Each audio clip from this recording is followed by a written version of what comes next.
এই ঘণ্টার শব্দ কেবল প্রতবাদর শব্দ নুহে, ଏହା ହେଉଛି 3 ବର୍ଷର ଅବହେଳା ବିରୋଧରେ ଜନତାଙ୍କ ଗର୍ଜନ। ଏହି ଘଣ୍ଟାର ଶବ୍ଦ ହେଉଛି ପ୍ରଶାସନକୁ ଜଗାଇବାର ଚେଷ୍ଟା।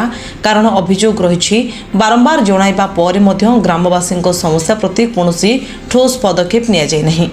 କେନ୍ଦ୍ରାପଡ଼ା ଜିଲ୍ଲା ଡେରାବିଶ ବ୍ଲକରେ ଆୟୋଜିତ ଜନଶୁଣାଣି କାର୍ଯ୍ୟକ୍ରମରେ ପହଞ୍ଚିଥିଲେ ଚର୍ଣ୍ଣିମୂଳ ଗ୍ରାମର ଗ୍ରାମବାସୀ। ହାତରେ ଘଣ୍ଟା, ମନରେ ଅସନ୍ତୋଷ ଆଉ ମୁହଁରେ ପ୍ରଶାସନ ବିରୋଧରେ ତୀବ୍ର ଆକ୍ରୋଶ। ବ୍ଲକ କାର୍ଯ୍ୟାଳୟ ପରିସରରେ ଘଣ୍ଟ ବଜାଇ ଅଭିନବ ଢଙ୍ଗରେ ପ୍ରତିବାଦ କରିଥିଲେ ଗ୍ରାମବାସୀ। ଅଭିଯୋଗ ଅନୁସାରେ ଡେରାବିଶ ବ୍ଲକର 20 ନମ୍ବର ପାଟନାଳୀ ଓ ଜହ୍ନିମୂଳ ଗ୍ରାମକୁ ସଂଯୋଗ କରୁଥିବା ରାସ୍ତା ଏବଂ ପୋଲ କାମ 3 ବର୍ଷ ଧରି ଅଧପନ୍ତରିଆ ଅବସ୍ଥାରେ ପଡ଼ି ରହିଛି। ତେବେ ଏନେଇ ପ୍ରଶ୍ନ ଉଠିବା ସ୍ୱାଭାବିକ। 3 ବର୍ଷ ବିତିଗଲା, ହେଲେ କାମ ସରିଲା ନାହିଁ କାହିଁକି? କାମ ଅଧାରେ ଛାଡ଼ି ଦିଆଗଲା କାହିଁକି? ଜନସାଧାରଣଙ୍କ ଯାତାୟାତ ସମସ୍ୟା ପାଇଁ ଦାୟୀ କିଏ? ଠିକାଦାରଙ୍କ ମନମୁଖୀ କାର୍ଯ୍ୟ ଉପରେ କାହିଁକି ଲଗାମ ଲଗାଇ ପାରୁନି ବିଭାଗ? ବର୍ଷା ଦିନେ ଡ୍ରେନ୍ର ଉଭୟ ପାର୍ଶ୍ୱରେ ମାଟି ପଡ଼ି ରାସ୍ତା ଶୋଚନୀୟ ହୋଇପଡ଼ୁଥିବାରୁ ଗ୍ରାମବାସୀଙ୍କ ଦୁର୍ଦ୍ଦଶା ବଢ଼ି ଚାଲିଛି। ସ୍ଥାନୀୟ ଲୋକଙ୍କ ଅଭିଯୋଗ, ପାଟନାଳୀରେ କାମ କରିବା ନାଁରେ କେବଳ ମାଟି ଗଦା କରି ରଖାଯାଇଛି।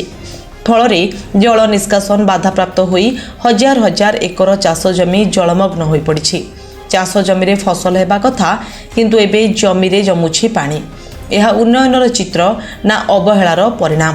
ପରିସ୍ଥିତିକୁ ନେଇ ସ୍ଥାନୀୟ ସାମାଜିକ କର୍ମୀ ପ୍ରଶାସନ ଉପରେ ତୀବ୍ର ବ୍ୟଙ୍ଗ କରି କହିଛନ୍ତି କି, ଚାଷ ଜମି ଯେତେବେଳେ ପାଣିରେ ବୁଡ଼ି ରହିଛି, ତେବେ ଏଠାରେ ଚାଷ ବଦଳରେ ମାଛ ଚାଷ କରାଯାଉ। ଏହି ବ୍ୟଙ୍ଗ ଭିତରେ ଲୁଚି ରହିଛି ଗ୍ରାମବାସୀଙ୍କ ତୀବ୍ର କ୍ଷୋଭ ଓ ଦୀର୍ଘ ଦିନର ଯନ୍ତ୍ରଣା। ଜନଶୁଣାଣିରେ ଉପସ୍ଥିତ ଥିବା ସାମାଜିକ କର୍ମୀ ବାପିନ ମଲ୍ଲ କ୍ଷୋଭ ପ୍ରକାଶ କରି କହିଛନ୍ତି, ଏଭଳି ଲଜ୍ଜିତ ଓ ଅସମ୍ମାନ ସେମାନେ ନିଜକୁ କେବେ ଅନୁଭବ କରିନଥିଲେ। ତାଙ୍କ ଅଭିଯୋଗ ଅନୁସାରେ ବିଧାୟକଙ୍କ ଠାରୁ ଆରମ୍ଭ କରି ଇଞ୍ଜିନିୟରିଂ ଚିଫ୍ ଏବଂ ଜିଲ୍ଲାପାଳଙ୍କ ପର୍ଯ୍ୟନ୍ତ ଏନେଇ ବାରମ୍ବାର ଅବଗତ କରାଯାଇଥିଲେ ମଧ୍ୟ ସମସ୍ୟାର ସ୍ଥାୟୀ ସମାଧାନ ହୋଇନାହିଁ। ଗ୍ରାମବାସୀଙ୍କ ଅଭିଯୋଗ, ପ୍ରଶାସନର ଏଭଳି ଦ୍ୱିମୁଖୀ ନୀତିକୁ ଆଉ ସହ୍ୟ କରାଯିବ ନାହିଁ। ତେବେ ଏହି ଘଟଣା ସମ୍ପର୍କରେ ବିଭାଗୀୟ ଅଧିକାରୀଙ୍କ ପକ୍ଷରୁ କୁହାଯାଇଛି ଯେ, ବର୍ତ୍ତମାନ କ୍ରମାଗତ ବର୍ଷା ଯୋଗୁଁ ରାସ୍ତା କାମ କରିବା ସମ୍ଭବ ହେଉନି। ତେବେ ଆଗାମୀ 15 ଦିନ ମଧ୍ୟରେ ଜଳ ନିଷ୍କାସନ ଓ ଡ୍ରେନେଜ ସମସ୍ୟାର ସମାଧାନ କରାଯିବ ବୋଲି ବିଭାଗୀୟ ପକ୍ଷରୁ ପ୍ରତିଶ୍ରୁତି ଦିଆଯାଇଛି। ତେବେ ଏଥର ଆଉ ଚୁପ୍ ରହିବାକୁ ପ୍ରସ୍ତୁତ ନୁହନ୍ତି ଜହ୍ନିମୂଳ ଗ୍ରାମବାସୀ। ସେମାନେ ସ୍ପଷ୍ଟ ଚେତାବନୀ ଦେଇଛନ୍ତି, ନିର୍ଦ୍ଧାରିତ 15 ଦିନ ମଧ୍ୟରେ ଜଳ ନିଷ୍କାସନ ଓ ଡ୍ରେନେଜ ସମସ୍ୟାର ସମାଧାନ ନହେଲେ ସେମାନେ କଟକସ୍ଥିତ ଆର୍ଡିସି କାର୍ଯ୍ୟାଳୟ ସମ୍ମୁଖରେ ବ୍ୟାପକ ଧାରଣା ଦେବେ। ଏବେ ଦେଖିବାକୁ ବାକି ରହିଲା, ଏ ଘଣ୍ଟାର ଶବ୍ଦ ପ୍ରଶାସନର କାନ ପାଖରେ ପହଞ୍ଚୁଛି କି ନାହିଁ? 15 ଦିନ ଭିତରେ ସମସ୍ୟାର ସମାଧାନ ହେଉଛି କି ନାହିଁ, ନା 3 ବର୍ଷର ଅବହେଳା ପରେ ପୁଣି ଲୋକଙ୍କୁ ରାଜରାସ୍ତାକୁ ଓହ୍ଲାଇବାକୁ ପଡ଼ିବ? କେନ୍ଦ୍ରାପଡ଼ାରୁ ପ୍ରଫୁଲ୍ଲ ମଲ୍ଲଙ୍କର ରିପୋର୍ଟ, ଲିଭ୍ ଲାଇଫ୍ ଓଡ଼ିଆ।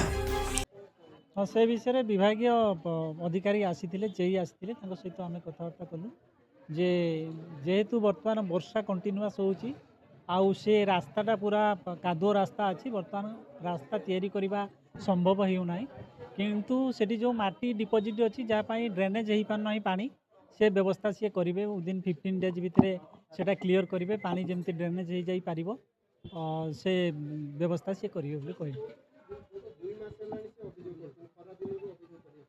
ना ठीक अच्छे सी अभियोग करेंगे, किंतु जेहेतु कंटिन्यूअस वर्षा होची तेन से नहीं पारना स्टेप नहीं पारना, नुआ रास्ता तैयारी करने नहीं पारना, समय लगे टिके वर्षा कमी गले मनसून शेष हो गले से रास्ताटा तैयारी करेंगे। एबे टेम्पोरारी जोटा करि पारिबे, जोटा जो जल डिपोजिट पानी डिपोजिट अच्छी जो माटी रही से गुड़ाक सी करदेवे। 15 दिन भितर से करेंगे प्रतिश्रुति। बापिन मल्ल जड़े सामाजिक कर्मी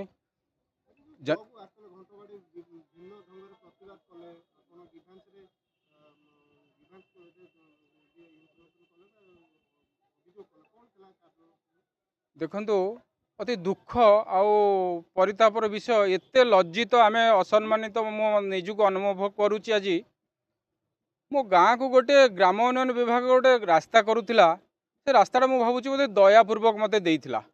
आज से रास्तार मो पिला कारबार हो पार, मो चाष जमी बुड़ी गला, मो चाष भी पाऊना हरई बसिली, मो से रास्तार भी चाली कारबार भी हो पारनी। ए संक्रांत में मुझे बारंबार जिलापाल पाखे अभियोग करी आ जिलापाल को भी अवगत करी जे आसंता 26 मु मोर पुणी ग्रामवासी तरफ दाबीपत्र रखापी आज आसी दाबीपत्र ग्रामवासी द्वारा देख समस्या कहले आउरी बढ़ी जाऊँगी। रास्तार बर्तमान से रास्तार से जो माटी बर्तमान मोर से रास्ताटा आमर पंचायत समिति तरफ आगे कंक्रीट रास्ता थिला, ताकू ठिकादार महोदय कौन कले ना ताड़ी माटी रास्ता करदेले से माटी रे बर्तमान एते परिमाण रे पिचु तैयारी होउची ए जिलाटा सारा पूरा पिचु होइजिवो सेतुर पिचु एते बाहरिवो ए होउची मोर समस्या मो चाष जमी जे पाखापाखि मो चाष जमी नो मो पंचायत पाखापाखि आखापाखि हजार हजार चाष जमी बर्तमान सुधा पूरा जलमग्न होइक रही जे माने ड्रेनेज टंटी उपरे गोटे काम कर बाहाना रे माटी गदा कर रखिछन्ति चाष जमी रे जलमग्न ये गोटे समस्या मुझे रास्ता मोर चाष जावाई ट्राक्टर जावा आसवा भी करी होनी बर्तमान पानी एते जमिक रही मु ताधरे बर्तमान माछ चाष करी आउ धान चाष करी इधर मो पिला परिवार चलिए आपण कहतु चाषी 200 एकर रु से आम गाँव रो 200 एकर किंतु ताकू अवरोध करी से अवरोध करने द्वारा पाखापाखि आमर 2-3टी पंचायत 4टी पंचायत पाखापाखि ताधरे समस्यार सम्मुखीन होउछन्ति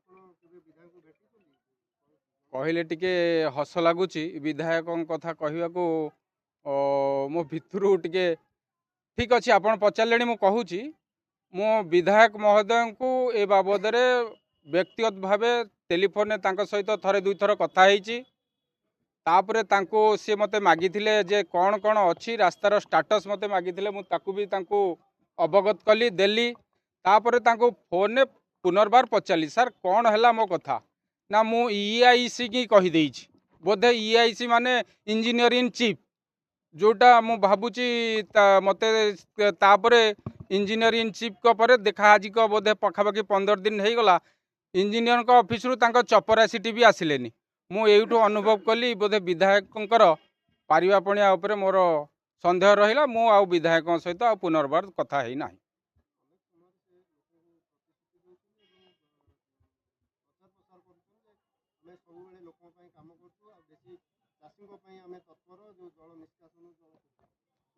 पारे सी जदि ताकू गोटे रंग देवाई जदि चली गोटे निजर प्रचार प्रसार करने जदि से कहूवे कौटी जे आम एमती करुचु सोशल मीडिया रे जदि एक्टिव होते किंतु तांकर कहवा कथा गोटे देखा जमी हाथीर गोटे खाइबा दांत गोटे देखा दांत मु भावुची बोधे विधायक से भली जिनस होती मत ईआईसी कही देखई मु ईआईसी पाखक जाऊँ